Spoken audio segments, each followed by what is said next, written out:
You are now watching Good TV. Puji Tuhan, saya bersyukur diberi kesempatan pada pagi hari ini untuk ada di tengah saudara.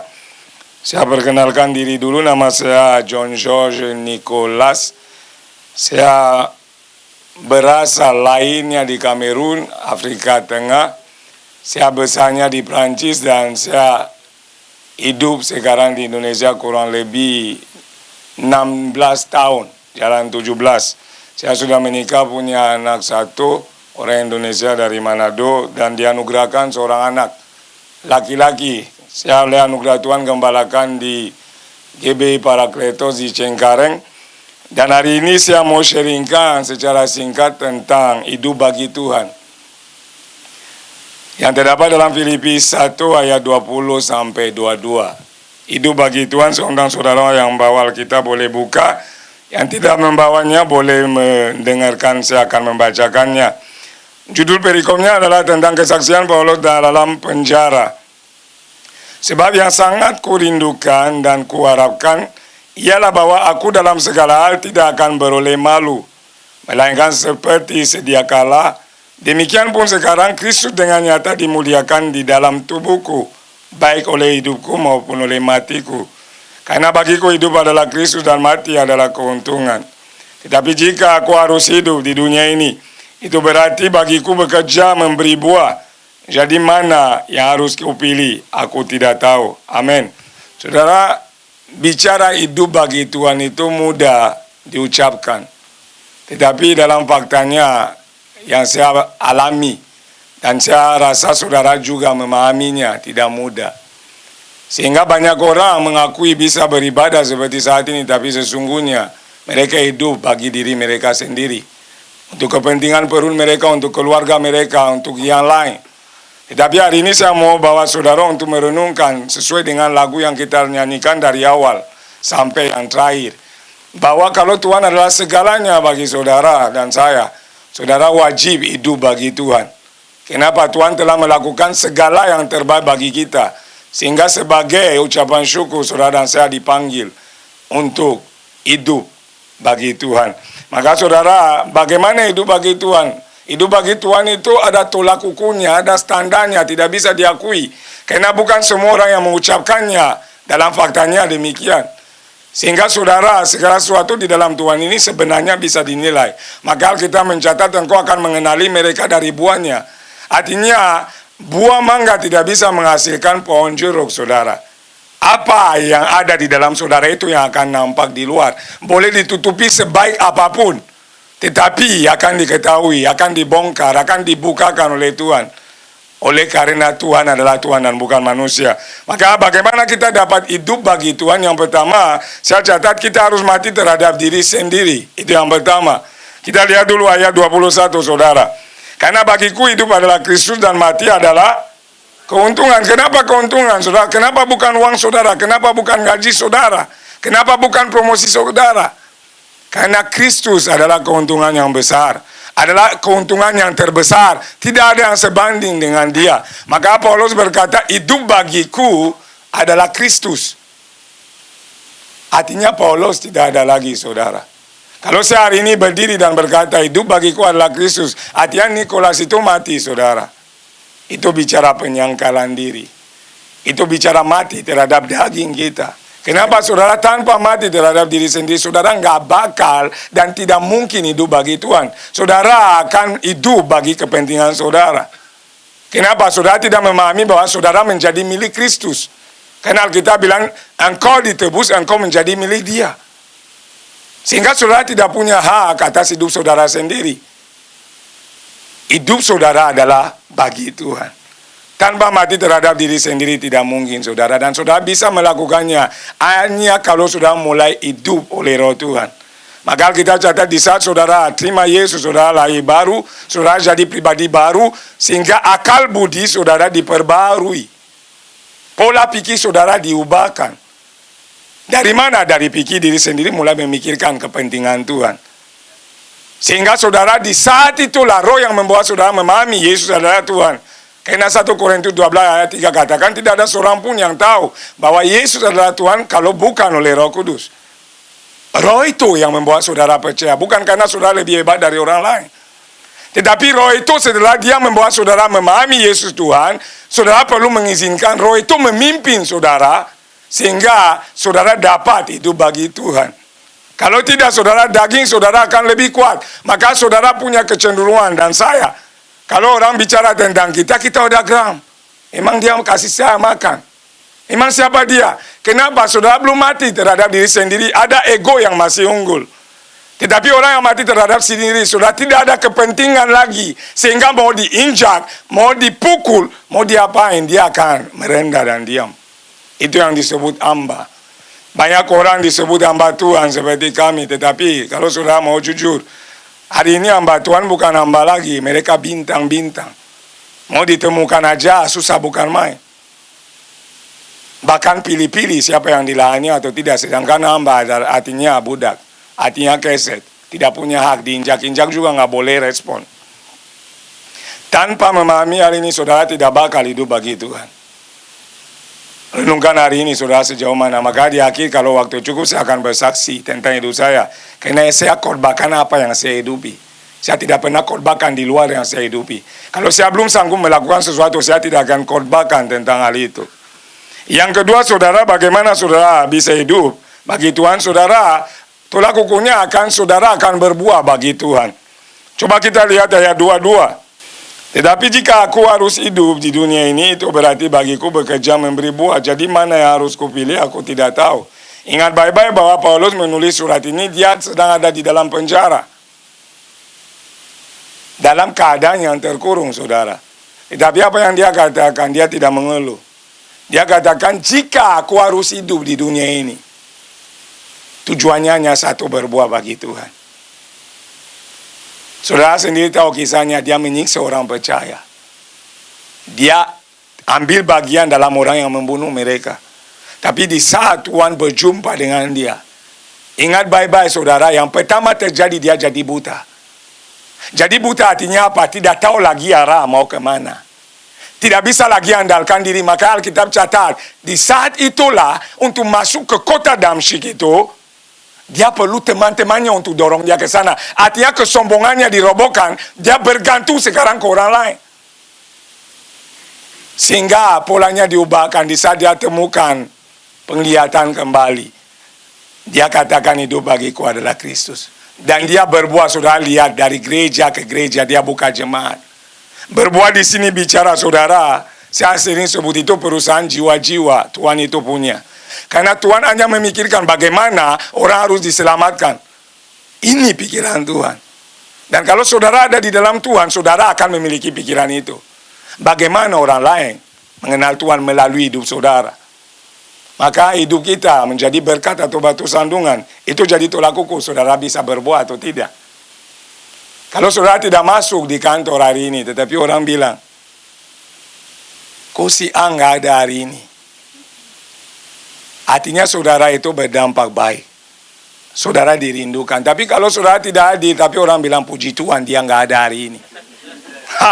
Artinya saudara harus merenungkan kembali, masuk di kamar mulai menangis dan berdoa kepada Tuhan. Artinya saudara hidupnya tidak bermakna dan tidak berbuah bagi Tuhan. Maka saudara coba lihat itu di Yohanes 15 ayat 16 untuk membuktikan hal ini. Yohanes 15 ayat 16. Bukan kamu yang memilih aku, tetapi aku lah yang memilih kamu. Dan aku telah menetapkan kamu supaya kamu pergi dan menghasilkan buah. Dan buahmu itu tetap. Supaya apa yang kamu minta kepada Bapa dalam namaku diberikannya kepadamu. Biasanya orang suka bagian terakhir, apapun yang kamu minta kepada Bapa diberikannya kepadamu. Orang lupa yang di atas. Di atas katakan, saudara, engkau telah ditetapkan untuk berbuah. Dan bukan sekedar berbuah, tetapi buah itu tetap. Sekarang saya mau bawa saudara renungkan apa yang tetap di dunia ini. Rumah saudara semewah apapun akan dimakan rayap lama-lama. Baju saudara yang baru beli jangan dipakai taruh di lemari, sendiri dia akan rusak. Tidak ada yang kekal di bumi. Alkitab catat semua adalah ciptaan dan akan lenyap. Bahkan langit akan hancur, bintang akan jatuh. Kenapa? Semua itu ciptaan. Kalau Alkitab catat dan buah itu tetap, saudara nanti harus memahami itu bicara yang kekal. Kalau bicara yang kekal itu bicara keselamatan. Dan saudara dan saya telah ditetapkan, yang artinya dipastikan berbuah. Tetapi kalau saudara tidak berbuah, ada masalah. Alkitab mencatat bahwa saudara adalah terang dan garam. Saya demikian juga. Kalau di ruangan ini tidak ada lampu, kira-kira kita dalam keadaan gimana? Gelap. Yang penakut mulai, waduh gimana? Kenapa? Tidak ada yang suka gelap. Yang suka gelap, Alkitab catat adalah orang yang buat kejahatan. Maka orang selalu cari kegelapan untuk buat sebuah kejahatan. Di mana tidak ada orang. Tapi kita berbeda, dipanggil untuk berbuah bagi Tuhan, artinya menghasilkan keselamatan orang lain. Saudara diselamatkan untuk bawa orang lain kepada keselamatan, yaitu Kristus. Saudara diberkati untuk menjadi berkat. Tetapi kalau belum mati terhadap diri sendiri, poin pertama, saudara nggak mungkin berbuah. Karena Alkitab catat benih yang tidak dimasukin di tanah dan mati tidak bisa menghasilkan sesuatu. Pastikan engkau mati hari ini. Kalau belum mati, saudara jangan mimpi. Saudara akan hidup buat saudara, dan ingat baik-baik, orang yang hidup untuk dirinya, endingnya selalu tragis. Yesus datang di bumi ini tidak pernah hidup buat dirinya. Dia memberi contoh, maka dia katakan, aku memberi teladan bagimu. Yesus tidak punya tempat tidur, dia tidur dari rumah ke rumah. Yesus masuk desa, Yesus masuk, dia nyebrang sungai yang bisa dia lenyap di situ, mungkin tenggelam. Jangan bilang dia karena dia Tuhan, bukan. Karena dia punya kepentingan sorga. Dia katakan, aku melakukan pekerjaan Bapakku. Kita doa Bapa kami yang di sorga. Kalau Tuhan adalah Bapa kita, apakah saudara melakukan pekerjaan Bapa? Pekerjaan Bapa adalah memenangkan jiwa, artinya berbuah bagi Tuhan. Yang ketiga dan terakhir saudara, tolak ukurnya adalah kita akan menghasilkan kemuliaan bagi Tuhan atau namanya. Jadi bukan saja mati terhadap diri sendiri, setelah mati terhadap diri sendiri, saudara akan mulai menghasilkan buah, dan buah yang tetap. Yang terakhir, melalui buah yang tetap ini, nama Tuhan akan dipermuliakan. Coba lihat ayat 20. Di dalam Filipi 1:20.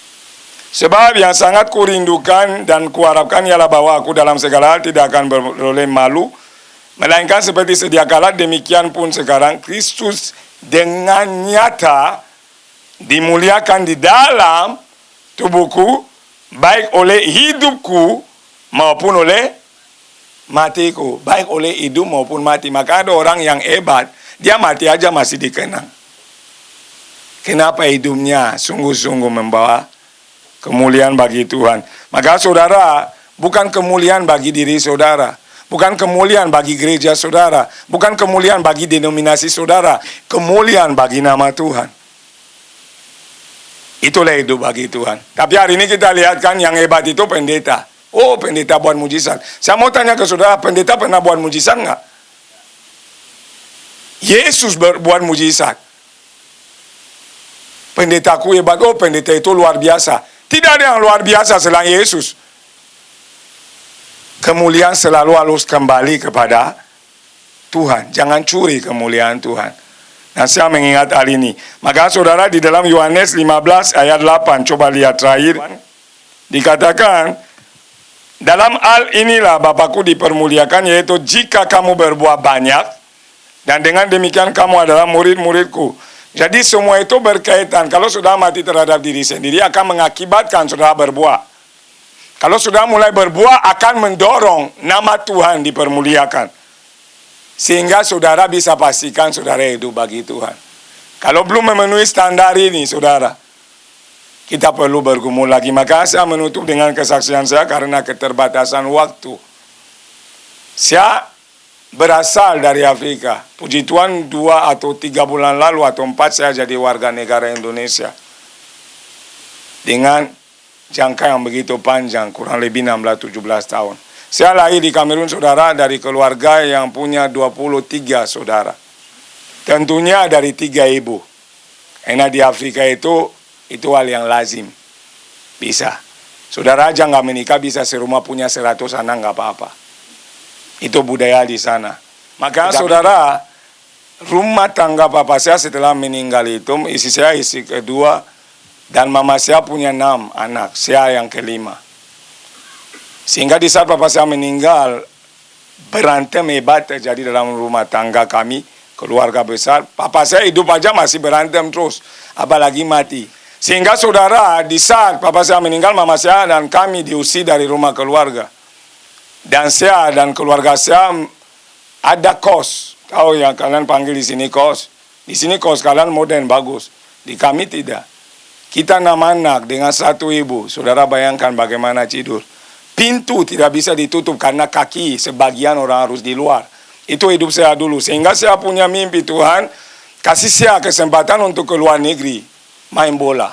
Saya punya talenta dari kecil main bola sehingga banyak orang puji. Tuhan tolong, saya mau bangun rumah buat mama saya karena banyak di Ina. Tuhan izinkan satu kali saya lagi main dengan teman-teman, ada orang yang lihat saya, anak ini punya talenta, bawa saya di tim Liga Utama. Saya waktu itu 15 tahun. Orang pikir saya masih kecil. Seleksi diterima, saudara. Saya pemain termuda waktu itu di Liga Kamerun. Sehingga saya mulai bisa bayar kontrakan buat mama saya dan saudara. Singkat cerita, saya oleh anugerah Tuhan dipanggil tim nasional. Saya pergi main Piala Afrika. Akhirnya diseleksi, saya masuk di tim di Jerman. Saya jadi pemain profesional. Saya mulai pegang uang. Saya mulai beli tanah buat mama saya. Saya mulai membangun rumah yang kecil. Akhirnya mimpi kedua saya terwujud. Mimpi terakhir saya adalah main keyboard. Sampai hari ini saya terus berusaha belum, tapi saya punya iman. Karena dari kecil, saudara, kalau keyboard lagi main, di tubuh saya ini ada seperti aliran listrik yang mengalir. Itu dari kecil, sampai hari ini. Tapi dulu saya nggak mengerti, dengan waktu baru saya mulai paham di saat Tuhan memanggil saya jadi hamba Tuhan. Saya datang dari Prancis ke Indonesia sebagai pemain bola di kontrak. Saya main di Indonesia kurang lebih 10 tahun lebih. Saya setiap Rabu Minggu main di TV. Saya hidup cukup mewah, saudara, untuk anak di Afrika yang pernah 3 hari 3 malam tidak makan. Hanya minum air putih, muntah-muntah. Itu surga bagi saya. Tetapi dari kecil ada hamba Tuhan dari Yunani datang. Bilang ke mama saya, anak ini mau jadi hamba Tuhan. Saya pikir itu error. Kenapa, saudara? Saya mau jadi pemain bola, nggak ada urusan. Mama saya harus punya hidup yang layak. Di saat saya berangkat ke Prancis, sama lagi. Saya datang di Indonesia, menikah dengan istri saya lagi berlutut di depan. Pendeta yang memberkati saya di Manado berhenti berkati. Dia mundur. Bilang ke istri saya, Pupi, suami kamu ini Tuhan mau pakai luar biasa. Saya jengkel, saudara. Urusan dengan Tuhan apa? Saya main bola, uang udah banyak. Di TV, fans saya banyak. Akhirnya saya pergi, mau pamit karena di Manado kembali ke tim. Waktu itu saya ikut tim di Jogja. Dia panggil lagi, kalau ada pencurahan Roh Kudus bawa suamimu ke depan, Tuhan mau pakai dia hebat. Saudara, saya bilang ke saya, pendeta di Indonesia hero semua. Saya nggak mau lagi ke gereja itu. Karena saya latar belakang gereja lain. Bukan gereja aliran. Tapi 2 minggu saya nggak mau gereja. 3 minggu saya ada tanding di Bandung. Mau tidak mau kita berangkat pagi. Jadi saya harus masuk gereja yang terdekat. Masuk lagi ke gereja itu.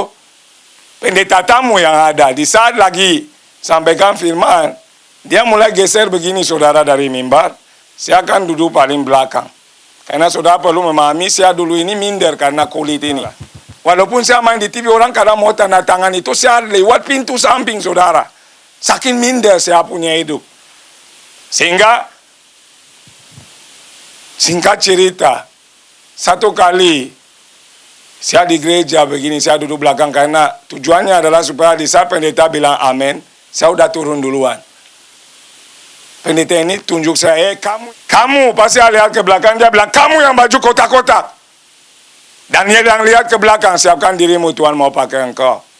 Di saat itu, saudara, air mata mulai keluar.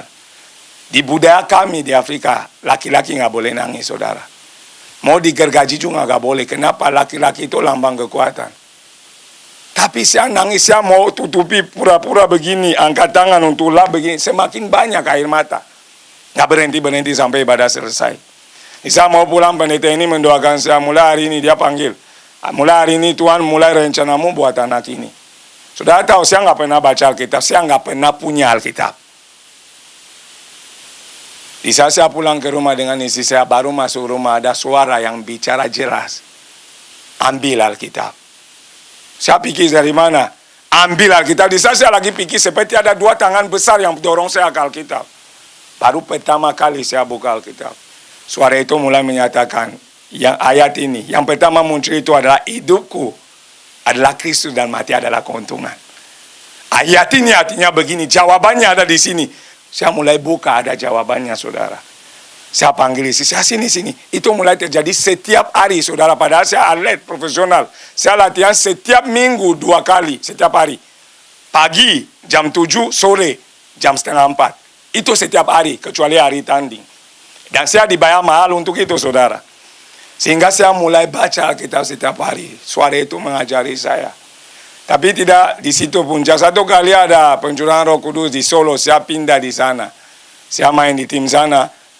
Ada 40 hari KKR. Gereja besar, Pak Baja punya. Stadion itu, lantainya di atas.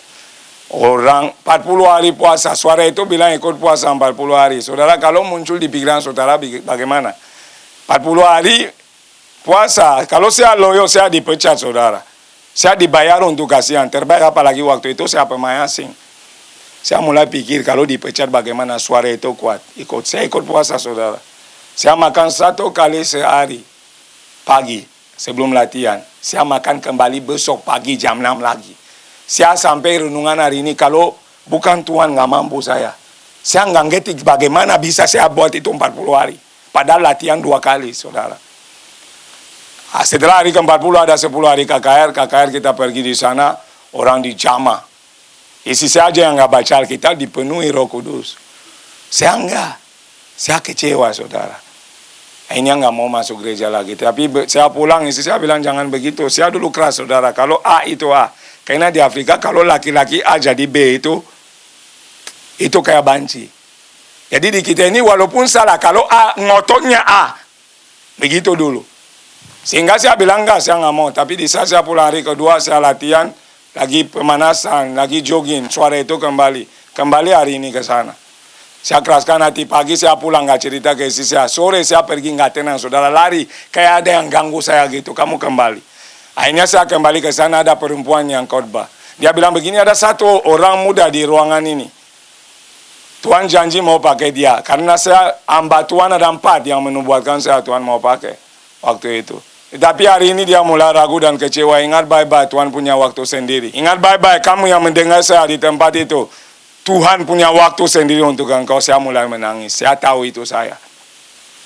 Sehingga saudara, saya bilang Tuhan mulai hari ini saya nggak akan minta. Saya tunggu waktu Tuhan, saya nangis pulang. Sukacita. Di saat saya sampai di rumah, saya cerita ke istri saya. Begitu dong dia bilang. Hari ketiga saya izin ke tim nggak latihan. Saking saya excited begitu, saudara, saya pergi. Saya masuk di ruangan itu. Saya baru saja mau duduk. Aliran listrik yang saya bilang tadi, saudara, pemain keyboard lagi main. Kan sebelum tamu datang biasanya itu. Oh, aliran listrik itu masuk di tubuh saya, saudara. Saya olahragawan dan saya kuat badan saya. Saya coba bertahan, nggak bisa. Semakin lama saya makin badan ke belakang saya jatuh, pum. Saya menari saudara hari itu. Saya bilang tadi pemalu kan. Saya menari di gereja besar itu, turun naik tangga itu. Sepanjang ibadah. Tidak berhenti. Orang lihat saya ke orang gila. Tapi hari itu hari yang saya Tuhan buat hidup saya berubah. Saya melihat di dalam gereja, bukan dalam mimpi saudara. Di dalam gereja seperti saya lihat saudara sekarang. Yesus Tuhan itu berdiri di depan saya duduk. Bicara ke saya, Nicholas, kamu mulai meragukan saya. Tapi mulai hari ini engkau akan mengenal saya dengan benar dan membawa jiwa-jiwa bagi saya. Saya mulai bicara dengan dia. Tuhan mulai hari ini kamu kiri, saya kiri. Kamu kanan, saya kanan. Sampai ketawa sendiri. Tiba-tiba bahasa yang di Seburo itu mulai sendiri. Saya jadi ke orang gila. Tapi yang anehnya tangan saya begini nggak berhenti saudara. Jadi saya pikir kalau saya begini orang kan yang lain nggak mengerti akan bilang saya kesurupan. Saya coba tutup begini, ini yang goyang. Seminggu nggak berhenti saudara. Saya pikir saya kesurupan. Saya suruh istri saya telepon semua pendeta yang pernah saya ibadah di mereka. Mereka hanya bilang satu hal. Ini awal Tuhan mulai mau pakai kamu. Di saat itu saya lagi tanding. Saya tanding ini ada videonya saudara. Saya begini di lapangan. Secara langsung saudara. Saya naik pesawat. Pramugari pikir saya kedinginan. Dia bawa itu selimut yang terbang. Karena tangannya nggak berhenti begini saudara. Jadi dengan Tuhan ada hal-hal yang aneh begitu loh. Akhirnya saya tanding pendeta yang di Tangerang bilang, kalau kamu pulang ke Solo, pergi ketemu Pak Baja, suruh dia doakan kamu kembali. Bisa saya sampai saya pergi ke dia, dia doakan baru berhenti. Tapi saudara tahu enggak, sejak malam saya ketemu Yesus di gereja. Saya pulang. Saudara, saya masuk rumah. Saya bisa tahu, bukan saya bisa diberitahu hidup orang. Ini mulai terjadi saudara di gereja, saya berdiri. Saudara tadi kan lagi menyembah kan. Orang menyembah, saya ini yang pemalu berdiri. Saudara, saya mulai jalan begini di tengah ruangan. Orang lihat apa ini? Tapi di saat dia bilang ke perempuan ini begini, saya bilang dia nangis jatuh pom. Wow, saya juga kaget. Hidup saya mulai berubah. Saya lagi berdoa di rumah. Pergi bilang ke tetangga ini, orang bukan percaya. Pergi bilang ke dia jangan jual rumah. Saya juga ke orang bodoh, saya keluar dari rumah, saya jalan ke dia. Ketok pagar. Papa, saya lagi berdoa itu, Tuhan suruh jangan jual rumah. Kaget, dari mana Papa tahu saya jual rumah? Dia tarik saya ke dalam. Memang saya lagi jual rumah Pak, tapi saya nggak pasang. Kenapa? Malu sama tetangga. Saya nggak tahu Pak, tapi dengannya jangan jual. Akhirnya rumahnya laku. Beberapa tahun kemudian saudara 2-3 kali lipat. Tapi yang lebih hebatnya, satu kali saya dipanggil di Siluam. Ada anak yang 3 bulan saudara. 3 bulan. Anak pertama dari keluarga ini. Hemoglobinnya dengan trombosinnya lagi kemakan satu dengan lain. Padahal di tubuh seharusnya kerjasama. Pembuluh darah mulai pecah. Anak 3 bulan bahkan saudara. Jadi, aduh saudara kalau lihat fotonya. Aduh, orang tuanya nangis. Wakil gembala waktu itu di gereja kami itu, saya lagi di Jakarta, lagi pelayanan. Saya belum pendeta waktu itu. Telepon, Nikola di mana? Di Jakarta pulang sekarang, tolong ke rumah sakit Siloam Karawaci. Ada orang yang butuh doa. Saya lari ke sana. Di saat saya pergi ke sana, saudara, di saat masuk di VIP, kan ditutup. Saya nangis, saudara, sampai orang pikir ada kasus apa. Semua orang datang suster di situ. Di saat saya nangis, saya bilang, Tuhan, ini anak ini belum tahu apa-apa. Orang tuanya baru anak pertama. Saya dengar suara begini, anak ini akan hidup untuk melayani saya. Besok dia akan membaik dan lusa akan sembuh total. Sedangkan dokter bilang 2 jam anak ini akan mati, nggak bisa secara medis. Di saat saya sampaikan ini, dokter bilang ke saya, Pak, ini bukan gereja, Pak. Ini rumah sakit. Saya ambil tas saya, saudara. Saya suka tas seperti olahragawan di belakang. Langsung saya pulang.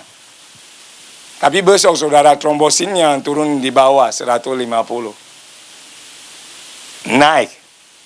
Lusanya sembuh total, seluruh hidupnya keluar. Dan melalui anak ini, saya layani 18 orang keluarganya, termasuk yang di Jepang. Saya doain lewat telepon, saudara, mereka disembuhkan. Hidup saya berubah. Tapi puncaknya adalah ini. Saya nggak meninggikan diri itu untuk kemuliaan Tuhan. Tapi puncaknya adalah satu kali saya masih aktif main bola, saudara. Ini saya tekankan. Di saat saya lagi berdoa di kamar, suara yang sama kembali, Nicholas.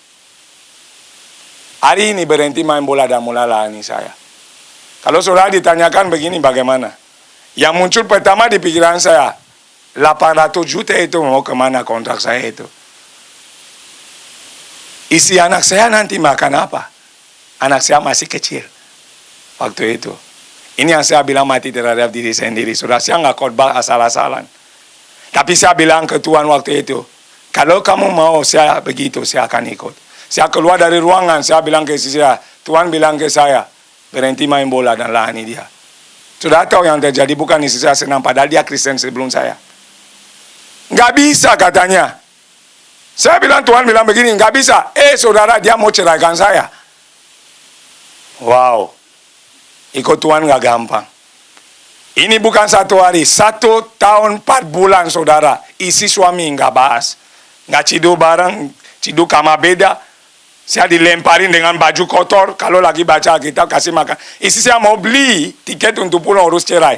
Tuhan itu hebat, saudara. Kita punya mobil Hyundai, bukan mobil yang lama, 2 tahun. Atau 3 tahun. Masih keadaan bagus. Dia mau jual di showroom dengan harga apapun. Demi beli tiket pulang. Tidak ada showroom yang mau beli. Sudah pernah lihat itu? Dia mau jual salah satu tanah kami. Yang dulu ada gereja mau beli 150 juta. Kita tolak karena mau invest. Sekarang dia mau jual 60. Tidak ada yang mau. Termasuk gereja yang mau beli tadi. Tuhan tutup semua jalan. Sehingga 1 kali. Kalau cerita panjang, saudara. Saya rasa juga seminggu nggak cukup untuk saya kisahkan ini. Saya coba mempersingkatnya. Tetapi Tuhan buat sebuah mujizat di mana isi saya duduk begini. Satu kali Tuhan bilang ke saya akan bicara. Orang datang untuk didoakan, saudara. Besoknya ada jalan buat dia. Saya doa 1 tahun 4 bulan, nggak pernah ada jalan. Yang saya dengar setiap hari, Tuhan akan menolong engkau. Nggak pernah ditolong, menurut logika saya. Tapi orang lain datang, masalahnya, Pak, saya mau kesaksian, Pak. Udah Tuhan jawab, Tuhan hebat. Setahun 4 bulan, saudara. Tapi Tuhan mempertahankan rumah tangga kami. Di saat Tuhan buat satu mujizat, isi saya nangis. Berlutut di depan saya, dia berkata, dia panggil saya, Say, maafin saya mulai hari ini. Apapun yang Tuhan mau, saya dukung kamu. Di situ saya masuk seminari Betel, saudara. Saudara, saya belum pendeta dulu, saya khotbah dari gereja ke gereja, kesaksian. Tuhan udah buat mujizat banyak melalui hidup saya. Maka saya bilang tidak ada yang buat mujizat selain Tuhan sendiri. Acara ini dipersembahkan oleh Good TV.